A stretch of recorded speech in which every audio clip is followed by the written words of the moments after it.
Ibu rumah tangga itu gajinya kalau mau digaji kalah babysitter sama IRT.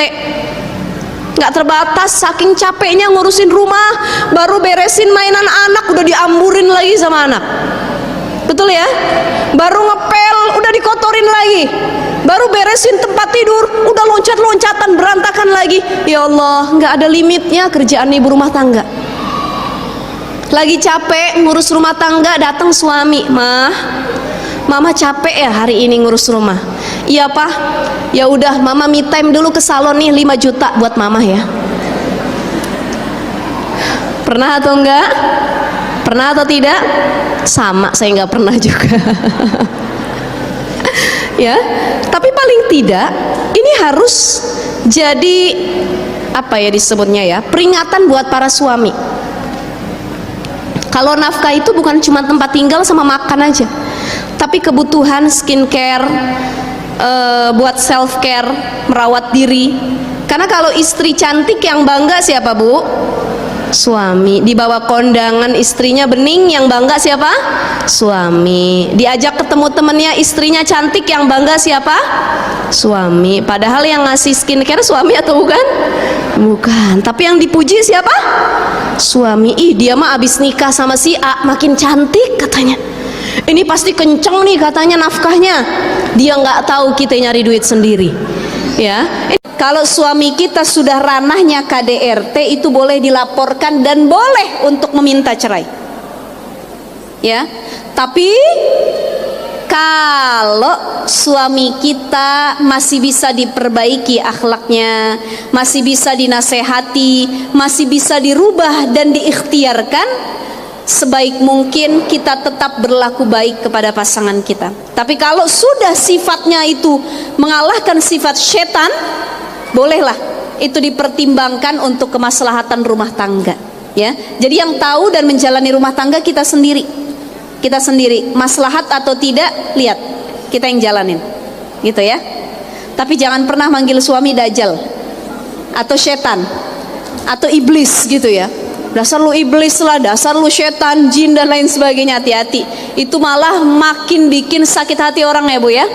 Sebaik mungkin jaga lisan kita, mudah-mudahan Allah jaga rumah tangga kita semuanya. Amin ya robbal alamin. Perempuan ini boleh menjadi wanita karir, bekerja di luar rumah dengan catatan berikut. Pertama, pekerjaannya tidak menyalahi aturan agama, tidak membuka aurat dan tidak berkholwat dengan yang bukan pasangannya. Kedua, perempuan tidak boleh meninggalkan peran utamanya sebagai seorang ibu dan istri. Kalau dia meninggalkan peran utamanya, maka dia tidak boleh bekerja di luar rumah. Yang ketiga, ada pekerjaan yang paling baik untuk perempuan. Apa itu? Dalam 2 bidang. Pertama dalam bidang pendidikan, dan yang kedua dalam bidang kesehatan. Jadi kalau kita punya istri, istri kita bidan, istri kita dokter kandungan, apalagi suaminya ngelarang istrinya bekerja, ini zolim. Karena niat dia adalah membantu orang lain dalam hal kesehatan, dokter ya. Yang kedua dalam hal pendidikan, dia menjadi guru, memberikan pendidikan. Suami ngelarang, ini juga dosa. Karena dia mau mencerdaskan orang banyak seperti itu. Mohon maaf, saya ingin sampaikan terkait buka aib ini. Banyak sekarang kasus perselingkuhan terjadi di mana-mana. Di antaranya yang pertama, karena berkembangnya media sosial. Kawan lama nggak pernah ketemu, tiba-tiba ketemu di Facebook, tiba-tiba ketemu di Instagram, di TikTok dan lain sebagainya. CLBK, cinta lama belum kelar. Ya. Kemudian apa? Acara reunian SMP, SMA, kuliah dan lain sebagainya. Sudah punya pasangan, datang reuni, tukeran handphone. Kamu makin cantik aja, kamu juga makin ganteng aja. Nomor WA berapa? Tuker-tukeran nomor, akhirnya chat-chatan. Disitulah ajang perselingkuhan terjadi. Ya, ibu-ibu sekalian. Nah ternyata perselingkuhan juga bisa terjadi awalnya karena membuka aib pasangan terlebih dahulu. Makanya salah satunya, kalau kita punya pasangan, mau itu aib pasangan kita ataupun kelebihan pasangan kita, jangan diumbar jor-joran. Contoh, ibu punya laki ganteng, kalah Lemin Ho Song Joong Ki apa semua kalah. Kayak paling ganteng suami ibu. Ya. Punya suami ganteng, tiap hari di-upload di WA, dibikin status. makanan kesukaan suami saya adalah jengkol dan sayur kangkung. Suami saya kalau mau tidur aktivitasnya ini. Kalau pagi begini, kalau siang begini, warna favoritnya ini. Suami saya tidak pernah membentak istri, ngasih uang belanja sehari 15 juta, ABCD dan lain sebagainya. Diceritakan dalam status caption yang panjang di berbagai platform yang dia punya. Perempuan-perempuan lain yang melihatnya dengki apa enggak? Iri enggak? Enak bener punya suami kayak gitu. Saya boro-boro diajak belanja sama suami, dikasih uang, dikasih duit 30.000 buat kerimbat di salon aja nggak pernah katanya. Akhirnya timbul iri dengki terhadap caption, status, postingan orang lain, ada rasa untuk memiliki. Makanya banyak kasus perselingkuhan, selingkuhannya adalah teman sendiri. Karena apa? Kita jor-joran posting di publik kelebihan pasangan. Sekali lagi, para bunda sekalian, gak ada manusia yang tidak Allah uji. Wa nabluukum bisyarri wal khairi fitnah, dalam surah Al-Anbiya. Ada yang diuji dengan kebaikan, ada yang diuji dengan keburukan, masing-masing punya ujiannya tersendiri. Ada yang ujiannya harta, ada yang ujiannya jabatan, ada yang ujiannya popularitas, ada yang ujiannya dalam keluarga itu anak, ada yang diuji dengan tidak punya anak, dengan lamanya perkawinan, ada yang diuji sama mertua sendiri, ada yang diuji sama ipar sendiri, ada yang ujiannya sama pasangannya sendiri.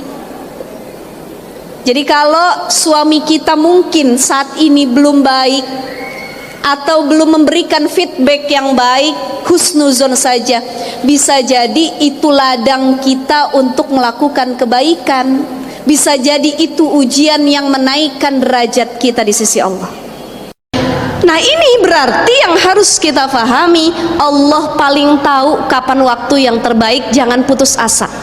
La tayasu min rahmatillah. Jangan pernah putus asa. La tahzan innallaha ma'ana, karena itu salah satu ujian dan tanda bahwa Allah cinta sama kita. Ada manusia yang gak pernah diuji, namanya istidraj. Sering dengar? Istidraj itu apa? Ada yang tahu? Apa pengertian istidraj? Bismillah. Ada yang tahu?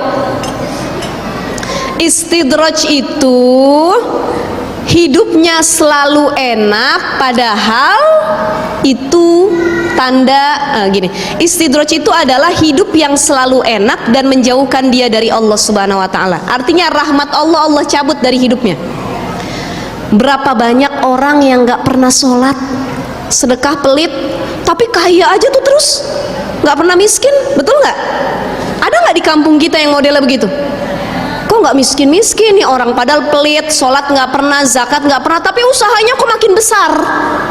Itu istidraj namanya. Sing dikepingini kan duwe keluarga, suaminya soleh, istrinya solehah, betul bu? Tapi nggih onten, malah keluarga Nabi, suaminya soleh tapi istrinya durhaka. Keluargane sinten? Nabi Nuh, keluargane Nabi Lut alaihissalam. Suaminya soleh, imane kuat, seorang nabi tapi istrinya durhaka durjana. Keluargane Nabi Nuh, keluargane Nabi Lut, suaminya soleh tapi istrinya durhaka. Na'udzubillahi min. Ana maning model, istrinya solehah tapi suaminya preman. Keluargane sinten? Firaun, istrinya Firaun namanya Siti Asiyah. Siti Asiyah, nek Siti Aisyah niku garwane Kanjeng Nabi, tapi nek Siti Asiyah istri